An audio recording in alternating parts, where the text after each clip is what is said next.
രാഹുൽ മാങ്കൂട്ടത്തിൽ എംഎൽഎക്ക് രണ്ടാമത്തെ ബലാത്സംഗ കേസിൽ മുൻകൂർ ജാമ്യം. ഉപാധികളോടെയാണ് തിരുവനന്തപുരം ജില്ലാ പ്രിൻസിപ്പൽ സെഷൻസ് കോടതി ജാമ്യം അനുവദിച്ചത്. അതേസമയം രാഹുലിന് ജാമ്യം അനുവദിച്ചതിനെതിരെ സർക്കാർ ഹൈക്കോടതിയിൽ അപ്പീൽ നൽകുവാൻ തീരുമാനിച്ചു.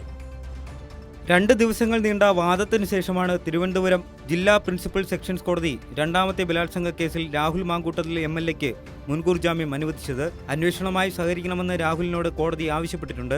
എംഎൽഎ അറസ്റ്റ് ചെയ്താൽ ജാമ്യത്തിൽ വിടണമെന്ന് സെഷൻസ് കോടതിയുടെ ഉത്തരവിൽ പറയുന്നു. എല്ലാ തിങ്കളാഴ്ചയും അന്വേഷണ സംഘത്തിന് മുന്നിൽ ഹാജരാകണമെന്നും ഒപ്പിടണമെന്നും ഉപാധിയുണ്ട്. അതേസമയം രാഹുലിന് ജാമ്യം അനുവദിച്ചതിനെതിരെ സംസ്ഥാന സർക്കാർ അപ്പീൽ നൽകാൻ തീരുമാനിച്ചു. അതിജീവിതയ്ക്ക് നീതി ഉറപ്പാക്കുന്നതിന്റെ ഭാഗമായി ഉടൻ ഹൈക്കോടതിയെ സമീപിക്കാനാണ് സർക്കാരിന്റെ തീരുമാനം. രണ്ടാമത്തെ ബലാത്സംഗ കേസിൽ രാഹുൽ മാങ്കൂട്ടത്തിനെതിരെ കൂടുതൽ വകുപ്പുകൾ പ്രത്യേക അന്വേഷണ സംഘം ചുമത്തി.